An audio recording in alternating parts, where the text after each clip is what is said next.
좋아요, 구독. 자, 이어서 원픽 섹터를 알아보겠습니다. 본부장님, 오늘 어떤 섹터 가지고 오셨나요? 네, 저는 방산 쪽 들고 왔습니다. 이제 말씀해 주신 것처럼 최근에 이제 수출 데이터 기반한 산업군들이 굉장히 좋은 흐름들이 나타나고 있는데요. 그중에서도 이제 정부의 정책발 그리고 산업의 성장도 나오고 있고 수출 데이터가 지속적으로 찍히고 있고 또 산업적인 수주 흐름들이 나타나고 있는 그런 부분으로 봤을 때는 방산 쪽이 다시 한번 좀 기회를 주지 않을까라고 보고 있고요. 최근에 시장 자체가 지금 반도체에 쏠려 있긴 하지만 나름대로 52주 신고가를 찍어주는 종목군들 같은 경우는 굉장히 수급에 대한 기조 흐름들 유지가 되고 있고요. 또 거기에 따른 움직임들이 나타나고 있습니다. 그러다 보니까 방산 쪽에서도 일부 종목군들 같은 경우 52주 신고가 찍고 있고요. 또 특정 그 산업군들 안에서도 한 종목으로 굉장히 쏠리는 흐름들이 유지가 되고 있거든요. 근데 최근에는 후발로 이제 현대 로템으로 굉장히 좀 많이 수급이 쏠리고 있어서 오늘은 그래서 방산 쪽에서 현대 로템을 조금 말씀을 드리려고 하고요. 뭐 다들 아시다시피 이 회사의 산업 구조는 이제 철도 레일 부분과 이제 방산 부분으로 좀 크게 나눠져 있다라고 보시면 좋을 것 같습니다. 매출 비중의 거의 88%가 해당 부분에서 좀 진행이 되는데요.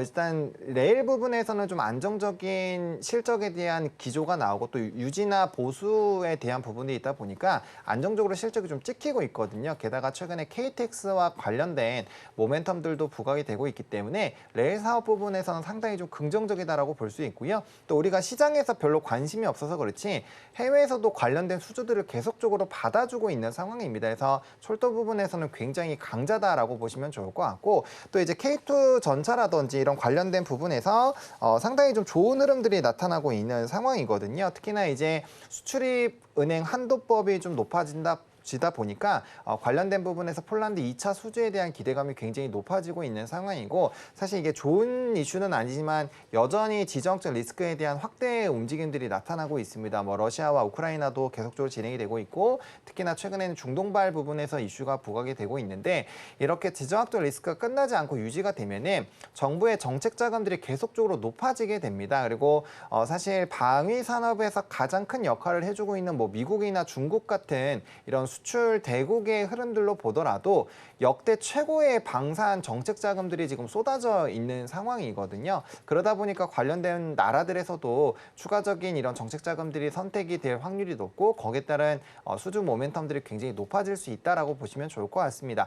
우리나라 같은 경우는 뭐 항공 쪽에서는 가격이 30% 이상 저렴하다 보니까 가격적인 메리트도 있고요. 지상 같은 경우는 가격 차이가 그렇게 크게 나진 않지만 납기를 한 번도 연기한 적이 없다라는 부분에서 상당히 해외에서의 러브콜을 받고 있는 상황이거든요. 이게 전쟁이 계속적으로 진행이 되면 결국엔 납기 기일이 최우선으로 되고요. 그 다음에 이제 뭐 퀄리티나 이런 흐름들로 가기 때문에 그 부분에서도 충분히 좀 기대감을 불러일으킬 수 있는 상황입니다. 특히나 이제 해외에 대한 뭐 이런 기대감들, 특히나 이제 신규 지역인 루마니아에 대한 전차 도입, 요 수량이 굉장히 크거든요. 그래서 해당 부분에서 또 진행이 된다라고 했을 때 이벤트가 터져 나올 수 있고요. 또 방산 전반적으로 수출 지역이 4군데에서 12군데까지 늘어날 것으로 지금 진행이 되고 있기 때문에 해당 부분들도 상당히 이제 이 방산주에는 또 로템에게는 긍정적인 역할을 해줄 것으로 말씀을 드리겠습니다. 그래서 현대로템 같은 경우는 지금 가격적인 부분에서 오늘 52주 신고가 찍고 일부 약간 차익이 나오고 있는데요.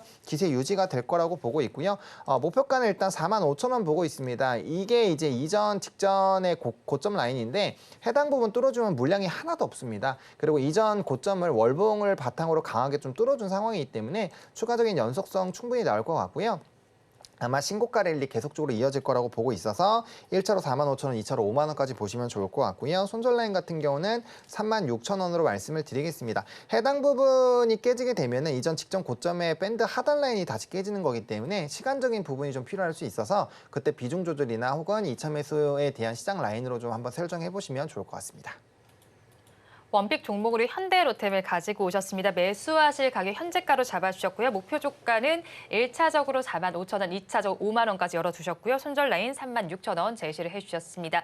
이어서 대표님의 원픽 섹터 알아볼게요.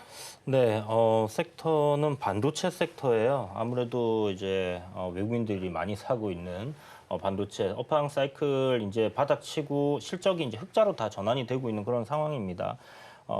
일단 낸드의 쇼티지까지 포함해서 지금 전반적으로 AI 훈풍을 타고 반도체 섹터들 기존에 어떤 보여줬던 산업의 주가 탄력성보다 훨씬 강하게 지금 좀 움직이고 있다라고 볼 수 있는 섹터인데요. 최근 이제 시장이 좋다 보니까 신고가 가는 종목들이 계속 잘 가는 그런 흐름들이 나오고 있죠. 거기에 이제 실적적인 모멘텀이 있는 기업들 같은 경우 우상향하는 흐름들이 계속 이어지고 있다라고 보시면 될 것 같고, 뭐좀 밸류적으로 우리가 좀 편하게 볼 수 있는 뭐 하나마이크론이라든지 최근에 이제 뭐 AI가 붙지 못해서 함께 오르지 못했던 뭐 테스나 원익, IPS 이런 것까지 지금 다 오르고 있는 그런 상황이기 때문에 이 섹터 전반적으로 좋은 흐름이 이어지고 있다라고 이렇게 보시면 될 것 같고요.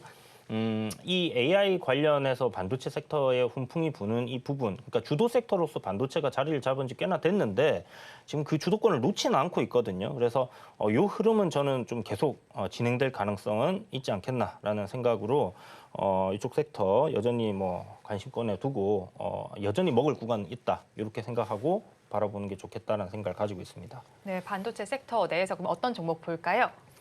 네, 리노 공업이라는 회사고요. 지금 꽤나 많이 올라왔어요. 이제 뭐 역사적인 신고가를 오늘 또 갱신을 하는 그런 흐름을 보여줬는데 거래 대금도 뭐 최근 근래 며칠간의 평균치보다 좀 많이 나오면서 신고가를 좀 갱신을 해주는 그런 흐름이고요. 뭐 리노 공업 같은 경우는 아마 많은 분들이 잘 알고 계실 거라고 생각합니다. 워낙 이제 잘 알려진 기업이고. 영업이익률이 37%, 42%, 이제 뭐 50%까지도 가능하다 뭐 이런 이야기들도 있는데 현재 나오고 있는 영업이익률이 한 40%, 42%, 요 정도 대거든요. 그러니까 굉장히 고마진 사업을 하고 있다라고 보시면 될 것 같고 테스트핀 관련해서 글로벌 마켓쉐어가 70%가 넘는 기업이에요. 그러니까 거의 뭐 이 기업의 제품을 사용한다라고 보시면 될 것 같고요. 그래서 이제 좀 전에 말씀드렸던 반도체 업황의 개선 뭐 이런 부분과 함께해서 지금 주가는 이미 굉장히 탄력적으로 올라가고 있는 그런 상황이다라고 보시면 될 것 같고 신고가 갱신했기 때문에 추가적인 상승 흐름 더 이어질 가능성 높다라는 관점으로 접근을 하시면 좋을 것 같고요. 매수가는 27만 원 이하로 분할 매수 접근하시면 될 것 같고 오늘 이제 정고점 돌파하면서 시세가 좀 나왔기 때문에 내일 정도는 좀 눌림이 나온다든지 하루 이틀 쉬어가는 흐름에서의 저점 매수를 기회로 좀 보고 접근하시면 좋을 것 같다라는 관점입니다. 목표가 32만 원, 손절가 26만 원 잡고 대응해 보시면 좋을 것 같습니다.